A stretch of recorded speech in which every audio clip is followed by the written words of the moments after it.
The spotlight hit Benjamin as he stepped up to the podium, his surgeon's hands steady despite the weight of what he was about to do. When he turned to me in the audience and said, "Axel, I've hidden this long enough. Will you marry me?" The entire hall fell silent for one heartbeat, then erupted in applause that felt like thunder. I sat frozen in the third row, my heart slamming against my ribs. 2 years of stolen nights, whispered promises, and careful lies had just been detonated in front of 500 of New York's medical elite. My phone vibrated in my pocket, probably my mother calling from Chicago, though she couldn't possibly know yet. But she would. Everyone would. It hadn't always been like this. 2 years earlier, I had walked into Mount Sinai for a routine checkup, clutching a referral slip and trying to ignore the knot in my stomach that had lived there since college. I was 26, a freelance photographer bouncing between editorial gigs and stock images, still pretending to my parents that the right girl would appear any day now. My father's last words on the phone had been, "When are you bringing someone home, son? Your mother wants grandkids before she's too old to chase them." Benjamin was the resident on call that afternoon. Tall, dark-haired, with the kind of calm confidence that made patients relax the moment he entered the room. He glanced at my chart, then at me, and something in his expression shifted. "You look like you'd rather be anywhere else," he said, voice low so the nurse wouldn't hear. I laughed despite myself. By the time he signed the discharge papers, he had slipped me his personal number on the back of a prescription pad. "For follow-up questions," he wrote. We both knew it wasn't about follow-up. Our first date was coffee in a tiny West Village cafe where no one knew either of us. He told me about growing up in Seattle, med school at Johns Hopkins, the long hours that left little room for anything real. I told him about Chicago winters, my parents' corner grocery store, the way they still spoke Vietnamese at home and expected their only son to carry the family name the old-fashioned way. He listened without pity, just quiet understanding. When he walked me to the subway that night, our hands brushed and neither of us pulled away. For the first 6 months we were careful. Dinners at his apartment in Hell's Kitchen, weekend drives upstate where the trees hid us from the world. I learned the rhythm of his shifts, the way he rubbed his eyes after 36 hours on call, the soft laugh he saved only for me. He learned that I still flinched when my mother asked about dating, that I kept a separate phone for our texts, that every time I posted a photo of a friend on Instagram, I waited for the comments to turn sour. Then came the night everything tilted. We were at his place, rain streaking the windows, when my phone rang. My best friend Marcus, someone who had known me since freshman year at NYU, had seen us leaving a theater together the week before. "Dude, is that the surgeon you've been seeing?" he asked, voice tight. I lied. I said it was a work thing. Benjamin watched me hang up, jaw set. "How long are we going to do this, Axel?" he asked quietly. I didn't have an answer. That was the first crack. I left his apartment that night with the taste of regret in my mouth and drove aimlessly through the city until dawn. By the time the sun rose over the East River, I realized I was tired of hiding. But fear is a stubborn thing. My parents had sacrificed everything to come to America, so their son could have choices that, in their minds, did not include another man. The next 6 months were a slow burn of small lies and smaller truths. I introduced Benjamin to Marcus as a colleague. Marcus smiled, shook his hand, and later texted me. "He seems cool. You sure you know what you're doing?" I wasn't sure. I only knew that when Benjamin kissed me goodnight, the world felt steadier. Then came the hospital gala invitation. Benjamin had been nominated for an award for pioneering a new minimally invasive heart procedure. "Come with me," he said one morning over breakfast. As my date. No more hiding. I stared at the cream in my coffee and said nothing. That silence lasted 3 weeks. The argument that finally broke the silence happened in his kitchen at 2 a.m. After a 14-hour shift. Benjamin was still in scrubs, eyes bloodshot, voice raw. "I'm tired of being your secret, Axel. I love you. I want to build a life with you. But I can't keep pretending we're just friends." I slammed the fridge door harder than I meant to. "You think it's easy for me? My father still asks when I'm going to meet a nice girl. My mother lights incense for my future wife every Lunar New Year. They didn't come to this country so their son could." "So their son could what?" he cut in. "Be happy." The word hung between us like smoke. I left without answering. For 10 days we didn't speak. I threw myself into work, shooting a wedding in the Hamptons where the groom kept calling his bride my forever. Every smile I captured felt like a knife. On the 11th day, Benjamin texted a single photo, the award invitation with a handwritten note on the back. If you're not ready, I understand. But I'm going to stop hiding. I hope you'll be there. I stared at the message until the screen went black. Then I booked a flight to Chicago. My parents' house smelled the same, star anise and fried shallots. My mother hugged me too tightly. My father clapped me on the shoulder and asked about any special lady. I sat at the kitchen table and told them I was seeing someone. Their faces brightened until I added, "His name is Benjamin. He's a surgeon." The silence that followed was worse than any shouting. My mother's hands trembled as she poured tea. My father stared at the tablecloth like it had betrayed him. "We didn't raise you this way," he said finally. "This is not the life we dreamed for you." I left the next morning with my mother's quiet tears and my father's slammed door ringing in my ears. Back in New York, Marcus was waiting outside my apartment. "Your mom called me," he said. "She's worried. She thinks I knew and didn't tell her." His voice cracked. "Did you really think I'd out you, man?" I let him in. We drank cheap whiskey and talked until sunrise. Marcus admitted he had suspected for years, but waited for me to say it. "I've got your back," he promised. "Always." For a while it felt like progress. Benjamin and I reconciled in the soft light of his bedroom, bodies fitting together like they always had, words finally honest. He told me about the patient he lost the week we fought, how the man's wife had held his hand and whispered it was okay to let go. "I want someone to hold my hand like that someday," he said. "I want it to be you." But secrets have a way of rotting from the inside. 3 weeks before the gala, Marcus posted a group photo from a birthday party. In the background, barely visible, Benjamin's hand rested on the small of my back. My cousin in Chicago saw it, zoomed in, and sent it to my mother. The call came at 7:14 p.m. On a Tuesday. "How could you lie to us?" my mother sobbed. My father's voice was ice. "Don't come home until you fix this." I hung up and stared at the ceiling for hours. When Benjamin got home from the hospital, he found me on the couch, eyes swollen. He didn't ask questions. He just sat beside me, pulled me against his chest, and let me cry. That night, I made a decision. I would go to the gala. I would sit in the audience and watch him accept his award. But I would not stand beside him on stage. I still wasn't ready. The betrayal came from the place I least expected. Marcus had been acting strange for days, short texts, canceled plans. I chalked it up to his new job stress. Then, 2 nights before the gala, he showed up at my door with a six-pack and a face like he'd swallowed glass. "I need to tell you something," he said. He had been talking to my cousin. Not maliciously at first, just checking if the family was okay after the photo leak. But my cousin pressed, and Marcus, exhausted and cornered, let slip that Benjamin and I had been together for 2 years.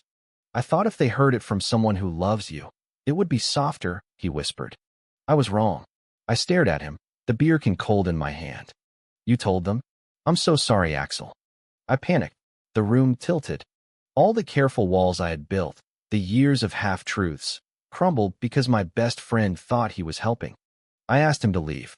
He cried on the way out. I didn't stop him. Benjamin found me on the fire escape at 3 a.m., staring at the city lights. I told him everything. He listened, then pulled me inside and held me until the shaking stopped. "We can cancel the gala," he offered. "I'll say I'm sick." "No," I said. "You earned that award. Go get it." He searched my face. "And you?" "I'll be there. In the audience. That's all I can give you right now." The next 48 hours blurred. I avoided Marcus's calls. My mother left voicemails that started with anger and ended in tears. My father sent a single text, "Come home and talk like a man." I deleted it. On the morning of the gala, I stood in front of the mirror in my navy suit and practiced smiling. The man looking back looked exhausted but determined. Benjamin adjusted my tie, kissed my temple, and said, "Whatever happens tonight, I'm proud of you." We took separate cars. I sat in the back of a yellow cab and watched the city slide past, wondering if love was supposed to feel this much like war. The ballroom was glittering, chandeliers, black ties, the low hum of important people. I found my seat near the front and kept my head down. When Benjamin's category was announced, the applause was already loud. He walked to the stage with the easy grace of a man who had saved lives. He thanked his team, his mentors, his patients. Then he paused. I want to thank one more person, he said, voice steady. Someone who taught me that courage isn't the absence of fear. It's doing the right thing anyway. My stomach dropped. He stepped away from the podium, looked straight at me, and the rest of the world disappeared. Axel, he said into the microphone. 2 years ago you walked into my hospital scared and pretending you weren't. You let me see the real you anyway. Every stolen hour, every quiet night, every time you chose me even when it hurt, you showed me what love looks like when it's brave. The room had gone completely still. I'm done hiding, he continued. I love you. And if you'll have me, I want to spend the rest of my life proving it. He reached into his jacket pocket and pulled out the small velvet box. Gasps rippled through the crowd. A few phones went up. Someone whispered, "Is that the photographer?" I stood on legs that felt like water. The applause started somewhere in the back and rolled forward like a wave. Cameras flashed. I walked toward the stage, each step heavier than the last. When I reached him, Benjamin dropped to one knee right there under the lights. The ring was simple platinum. Inside, he had engraved the date of our first coffee. I said yes before the question was fully out. The hall exploded. But even as we kissed, quick, public, electric, I felt the vibration of my phone in my pocket. The outside world had already begun. We left the gala in a blur of congratulations and awkward well wishes. In the car back to his apartment, I stared at the ring on my finger and tried to breathe. Benjamin drove with one hand on the wheel and the other holding mine. You did it, he said softly. We did it. At his place we collapsed onto the couch. I told him about Marcus. He listened, then said, "Forgiveness is a choice, not a feeling. You'll know when you're ready." My mother called at midnight. I let it ring. The next morning the internet had the story. Surgeon's surprise proposal goes viral. Photos of us kissing on stage were everywhere. My cousin texted a screenshot. Your dad saw this. He's not speaking. I spent the day in Benjamin's arms, letting him hold the pieces of me that felt shattered. That evening I finally called my parents. My mother answered on the first ring. We're coming to New York, she said. We need to meet him. The visit was tense. My father shook Benjamin's hand like it might burn him. My mother cried when she saw the ring. Over dinner in a quiet restaurant they asked questions. How we met, how long, what our plans were. Benjamin answered with patience I didn't possess. At the end my father looked at me and said, I don't understand. But I see he makes you happy. That's something. It wasn't acceptance, but it wasn't rejection either. Marcus showed up at my door a week later with flowers and an apology that lasted 20 minutes. I let him in. We talked until the sun came up. He admitted he had been scared for me, scared of losing our friendship to my new life. I told him the friendship only survived if he respected my timing. We hugged. The crack began to heal. The months that followed were a strange mixture of joy and fallout. We moved in together officially. Benjamin's apartment became our apartment. My cameras on the windowsill, his medical journals on the coffee table. I started taking portraits of queer couples for a gallery show. The work felt like breathing for the first time. But the world wasn't done testing us. An anonymous hospital board member complained that Benjamin's lifestyle might affect donor confidence. He was passed over for a chief of surgery promotion he had earned. He came home that night quiet, took off his tie, and said, I'd rather lose the title than lose you. I held him while he cried, something I had never seen before. I learned then what sacrifice looked like. Benjamin turned down a lucrative offer in Boston so we could stay near my family's occasional visits. He started volunteering at an LGBTQ youth clinic on weekends. If I can't fix every heart, he told me, I can at least help the ones that are breaking from fear. My parents came again for Thanksgiving. This time my father asked Benjamin about his work. My mother helped me cook. There were still awkward silences, but the silences were shorter. Marcus became a regular at our Sunday brunches. He brought his new girlfriend, who asked thoughtful questions and never once made me feel like an exhibit. The four of us laughed until our sides hurt. Yet the biggest turning point came on a cold January night. I was editing photos when my father called. Your mother had a scare, he said. She's okay, but the doctor said stress isn't helping. He paused. We're proud of the man you've become, Axel. We don't say it enough. I hung up and walked into the bedroom where Benjamin was reading.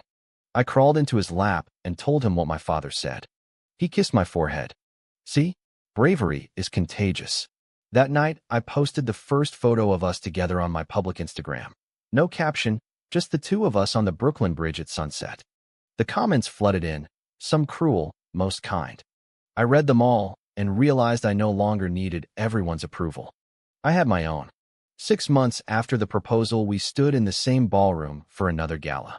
This time celebrating the opening of the youth clinic Benjamin had helped fund. I wore the same navy suit. He wore the same black tuxedo. When he took the stage again, the room already knew our story. This time he didn't propose. Instead, he thanked the donors, then looked at me and said, "The greatest award I ever received wasn't on this stage." It was the day Axel said yes. The applause was warm, familiar. Afterward, we slipped out onto the terrace. The city glittered below us. Benjamin pulled me close. "No more hiding," he whispered. "No more hiding," I answered. We had survived the misunderstandings, the betrayal, the family storms, the professional cost. We had chosen each other every single day. My parents still struggle with the vocabulary, but they send us cards on our anniversary. Marcus is planning our bachelor party. The world keeps turning, still imperfect, but we are no longer fighting it alone. I look at the ring on my finger and remember the boy who was terrified of his own heart. He's gone. In his place is a man who knows love is worth every risk. But the question remains, is a single act of public courage enough to heal years of private shame? Or does true acceptance only come when the people who raised you finally say the words out loud? True or false?